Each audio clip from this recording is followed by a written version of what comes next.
All right, back here on Inside Wrestling Radio, when we're up to the interview portion of the program, and today on the telephone, we have Tim Horner. Tim Horner, as many of you will remember, was a staple of the NWA and WCW back in the 90s, and was also a part of the tag team Lightning Express with Brad Armstrong. He's got a storied career in the business, and up until 2006 was working with the WWE as a producer there, and we'll talk all about that as well. But right now, welcome to the program, Tim Horner. Tim, how you doing, man? Hi, Ricky. How you doing, buddy? Doing great, man. Well, listen, I thank you so much for coming on the program with us today. It's a thrill to talk to you. Tim and I were talking on the telephone yesterday, and a lot of things that you think, Tim, I think as well, and I want to get into some of that stuff a little bit later. But before we kick this thing off, I understand your sister has recently had some health problems. You want to give the fans a little bit of an update on your sister? She's doing well. They had her up walking. She had some major surgery in her stomach. Hopefully, she's going to get across that hurdle and get better real quick, though. But I appreciate you asking. I hate to hear that she's having some problems, but it's good that she's on the mend, and you think things are going to eventually get back right there. So be sure to send all our thoughts out to her there when next time you talk to your sister. Tell the fans a little bit about your early career. What got you into the business? What brought you in? Were you always a fan? What really got you started back in the day? Well, I actually was a fan. I grew up with the old Southeastern that was here in Knoxville, Tennessee. I wrestled in high school, and my junior year in high school, I went to matches, which was here in town locally at a really nostalgia place called the Tally Ward Building, and a lot of the older guys remember that building. But I was there and got pretty excited and tried to get into the ring in a match that was involved with the Mongolian Stomper and Robert Fuller. And the police grabbed me by the seat of the pants by the time I got my leg up on the ring. And to this day, I don't know why I did that. I just, I was going to help, I guess. Louis Tillett was, I don't know if you remember Louis Tillett. He was the booker at the time, and he was from Canada. And he cussed me in French and American and everything, and tell me how dangerous it was. Of course, I was almost in tears, and I said, please don't call my parents because they won't let me come back. And after the matches, he finally came up to me and apologized. And he said, what do you do at school? And I told him I played football and track and wrestled. And he said, you got some spunk for a small fella. He said, here's my card. He said, when you graduate and if you get up to 200 pounds, he said, give me a call. And I kept that card in my wallet almost 2 years before I made that call, and that's how I got in the business. Wow, that's pretty amazing. Just from doing a kind of a business for yourself run in there before you even knew what that was, right? Right. Yeah. Back then it was hard. We call them independents now, but back then they called them outlaws. That's right. Yeah. Outlaw shows. Sure. And back then you couldn't get into a major promotion unless you had 3 years experience, and it was hard to get. So you had to work those shows to even. I remember calling Crockett, about 2 years in, and he said, when you get 3 years, call me back. It's amazing how much has changed over the years, and you and I were talking a little bit yesterday when you were telling me about, there's so much different now because like you just said, back then it was pretty much a prerequisite that you had so many years in before you could even get a look, and now guys are getting bumped up in a couple of months. Oh, yeah, it's amazing, how fast these guys are coming, and they're actually spitting them out. See, back then there was territories, and this is before cable, so you could go and learn your craft in Texas and then come up to Tennessee or the Carolinas, and be a star. You had that opportunity to go somewhere else and learn, and now, you got one shot. If you're awful at the one shot you get, you're marked for life. Tim, tell us a little bit about the formation of the Lightning Express there with Brad Armstrong. How did you guys get together? Brad and I have been friends for a long time. We met in the old Georgia Championship Wrestling. I knew who he was. His dad was booking there for a while, and I got some shots in and out. And then when Ole Anderson was booking,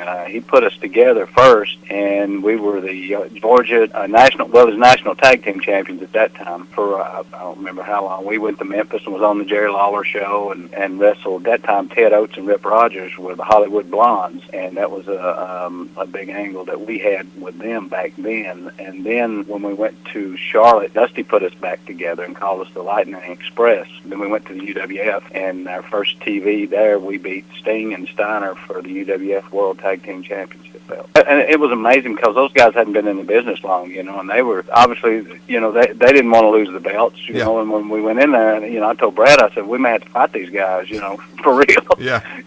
But, it worked out good. They respected us, and the fact that we were veterans to them. The match on TV, if you can imagine this, at this day and time, was 29 minutes. Wow. As a championship match should be. Absolutely. So, and we won the titles, and, the place went crazy. So, when wrestling was wrestling, though. But Yeah, exactly. Again, that goes back to what we were talking about yesterday. When wrestling was wrestling is an absolute correct quote right there. our match at that time was more wrestling in that one match than they had all last night on Raw, 2-hour shows. Tell me a little bit about Smoky Mountain Wrestling, and I know that you worked a little bit with my friend Jim Mitchell when you were there. Tell me about Smoky. Yeah. He always had great things to say about Smoky. Well, it was a good thing. I lived here in East Tennessee, and it's always been a tradition here in East Tennessee. They like their wrestling, Right.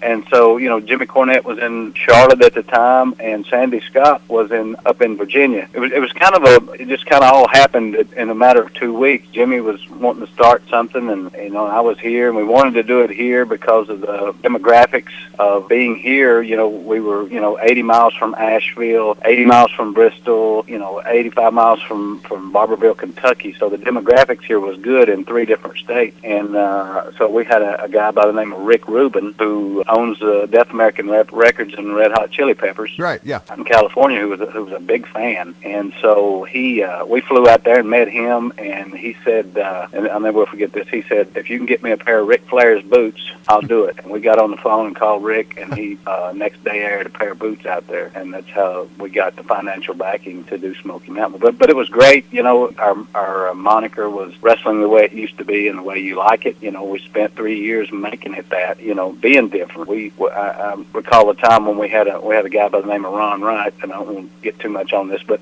Ron was a staple in this area for many years when I was a kid, and a major heel, and we had him in a wheelchair for a year, and so people just assumed he was older and couldn't walk, and kind of felt sorry for him a little bit. And then at the right time, he was doing an angle with a Dirty White Boy, and he was managing Tammy Fitch at the time, who was Tammy Fitch in the WWE, and Brian Lee. And so at the opportune time, Ron sitting there in his wheelchair with his blanket across his lap, got up and sucker punched and sat back down like nothing ever happened. And I mean, it was just unbelievable, the response, because we had snookered the people for a year, which you don't see that anymore, because WWE will shoot an angle at 9 o'clock and blow it off at 11. But it's a ratings deal now. Back then you could run with stuff for months. But Smoking itself was good. Everybody knows that Jim Cornette and I had a falling out over it because he wanted to do more with WWE, and I said we spent 3 years being different. So, that's all water under the bridge in history. But, I bowed out, before it got to the end. But it was a good thing, and it probably still could have been here. The funny thing about that, though, we could have been then what they're doing now with the Florida Championship Wrestling, where they have their training center. We could have been that feeder, that AAA ball club that fed into that. But because if you look back, the guys that were here, 4 or 5 of them or 6 of them have been through the WWE at that time. Kane is still there. Chris Jericho. A lot of those guys came through here. So it was a learning ground for them. And again, like I said, my friend Jim Mitchell was he's told me a lot of great stories, and I think he looks back on that as probably one of the most fun places he worked outside of ECW, of course. But he said he never had a bad word to say about anything that happened at Smoky Mountain there. We're up on a break right here, Tim. I want to bring you back. We want to talk a little bit about your WWE time when you were doing some production work up there, and I also want to talk about your opinion on the current state of the business and how some of these guys are coming up, their training and such as that. We'll talk about all that stuff when we get back right here with Tim Horner coming up next on Inside Wrestling Radio. All right, back here on Inside Wrestling Radio. And on the telephone today, we have Tim Horner. Before the break, Tim, we were talking about your Smoky Mountain stuff and a couple of friends of mine who worked out there, and you were telling me about how that thing got rolling. Before we move forward, you got any good Jim Mitchell stories for me? Not that I can tell. Say no more, my friend. Knowing Jimmy the way I do, I absolutely understand. He was a great guy and added a lot to what we were doing at that time with Smoky Mountain. He knew how to get tremendous heat and didn't mind getting it, and that's a rare find. I wondered why he never got bigger than he did. He told me when he went up to WCW, he had some opposition from Kevin Sullivan about his kind of gimmick there, and I guess Kevin kind of thought maybe he was stealing his gimmick, so to speak. I always thought Jimmy could have been a lot more than he was by no fault of his own. Yeah, and that's true. And politics always have and always will play a big role in this business. Many people saying I'm not going to pull my own chain here, but guys have told us that Brad Armstrong and I were 2 of the most overlooked pieces of talent in the business. But there again, it was time time, and we were on the heels of Rock and Roll, who was a hot tag team at the time, and following them around, and they were great, and they drew a lot of money. You know, we just never got opportunity to be on that level in a major territory like that. So.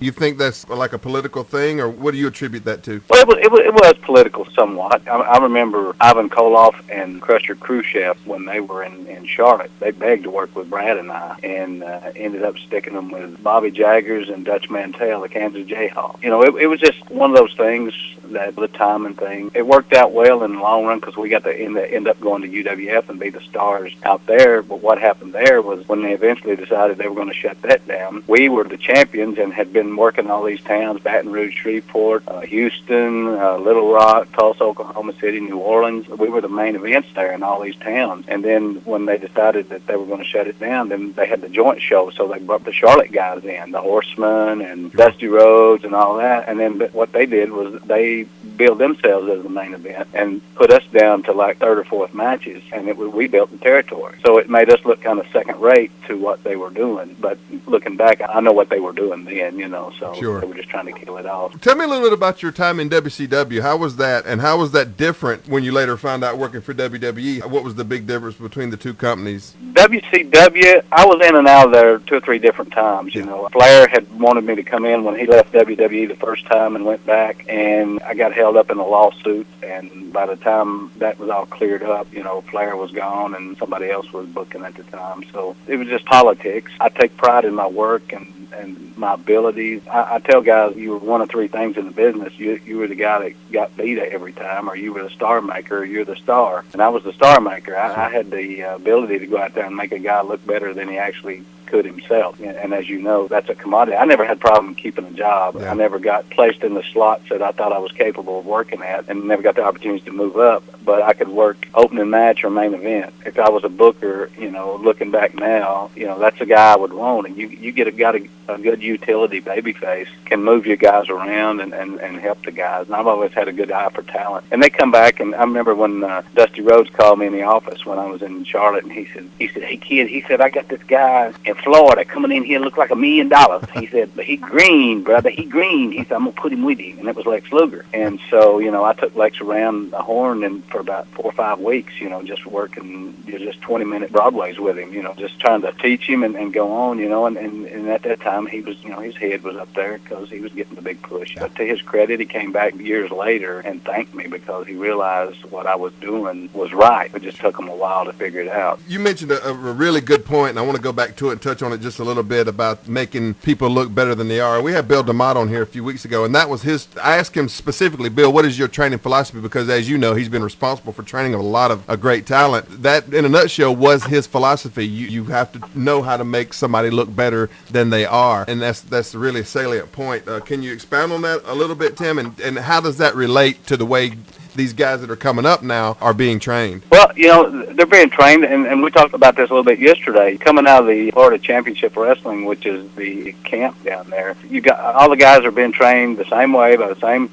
people, and so they're all going to actually work the same or wrestle the same when they get out because that's what they know. Getting in with somebody who knows the business and could let them think for themselves, and I'll jump a gun here a little bit, but you know, when I was at WWE as a producer, that's what the producers do. They take the 2 guys and they set the match up for them, and that's what you do. So I'm doing all the thinking, and they're going out there doing all the work. I'm doing all the thinking for them, so they don't think on themselves, you know. And I told guys, I said 10 or 12, 20 years ago, I said, you couldn't have worked in this business because there was times when I stepped in the ring and met the guy for the first time because he dressed on one side of the auditorium and I was on the other. You didn't get to sit back there and discuss what you wanted to do or what you could do or what you couldn't do. You ad-libbed what you were doing, right, and you had to play on the fans' emotions, and that just doesn't happen anymore. Not at all. And you mentioned a good point yesterday also when we were talking, and I've been through the exact same thing where you talked about all you were given basically was the finish, and you had to figure out the rest when you got to the ring because you're on different sides of the buildings.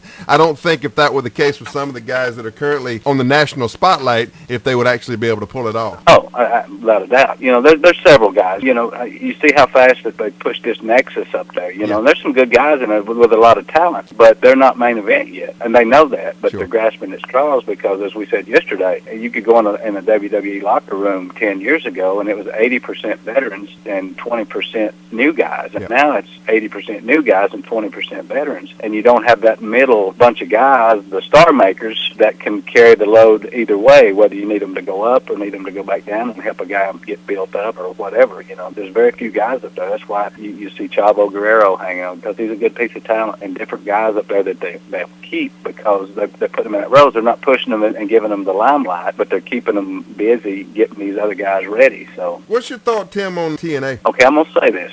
All right. Competition is always great, regardless of how bad it is.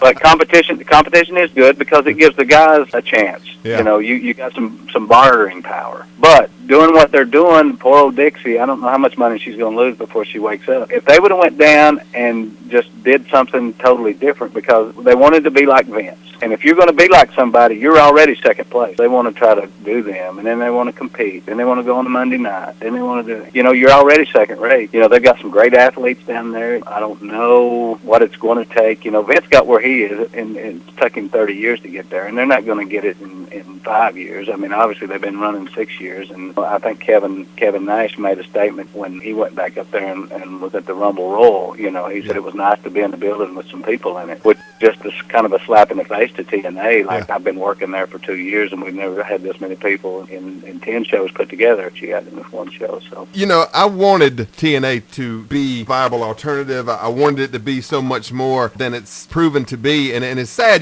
because it kind of reminds me of the dying days of WCW, and I just can't understand how they did not learn not a single lesson from the end of WCW, because it looks to me like they're almost traveling step by step in the same direction. Well, it's amazing, but there again, you got the same people doing the same thing that was killing it in WCW. Hogan, Bischoff, the whole. If I touch a stove and get burnt once, I'm not going to get burnt again. Absolutely. You have to figure out what the problem is and then fix the problem. Just don't keep adding to it. Tim, we're really short on time here. In fact, we're just about out of time. I want to have you back on because we really just scratched the surface with you. I'd like to have you back in the future to talk about some more of this stuff, because you do have just a wealth of knowledge there, and I really want to get more into it. But before we do get out of here, do you have anything you want to plug, anything coming up you want to talk about, any website stuff you want to get out there? I think Perry James mentioned with you on his interview that he'd worked for NACW, which has been Throckmorton, and I hear hopefully you'll have him on at some point, a promoter out of Wilmington, North Carolina, and a very good friend of mine. And we've got some great ideas. You can't just say I'm going to start wrestling and start it. You've got to have some financial backing. So if anybody out there's got some money, and wants to invest, I try to track down all these lottery winners. Surely one of them's a wrestling fan. But sure. But seriously, and our ideas, and hopefully we can talk about this later. It's totally different from what Vince is doing. Vince won't go into town. WWE doesn't have an arena that seats 15,000 people, sure. So it's not worth it for them. But all these smaller towns, the smaller venues are starving for wrestling, and to go back and do it the old way, which they say, it'll never be like it was. No, it won't, but it can be an alternative and getting close to the fans. And I'll say this real quick. I was talking to one of the country music acts out of Nashville, and they said, we're going to start doing smaller venues because we've lost touch with the people, the fans who pay to see us and who follow us and who pay our bills and stuff. We've lost touch with them. So we're going to do smaller venues and go out and do personal appearances and get back into the fans. And that's what our idea was, to do that. So hopefully you'll get some more from being Throckmorton when you do that. So anyway, anytime you want me, brother, I'm here. Well, Tim Horner, man, listen, I do greatly appreciate you coming on, and just again, like I said, just a wealth of knowledge there, and a lot more I want to cover with you. So we will have you back on in the near future here to have some more conversation with you. But we are all the way out of time, and I apologize for that. That's going to do it for the interview portion of the program. We'll be right back here to close out the show on Inside Wrestling Radio. Coming up next.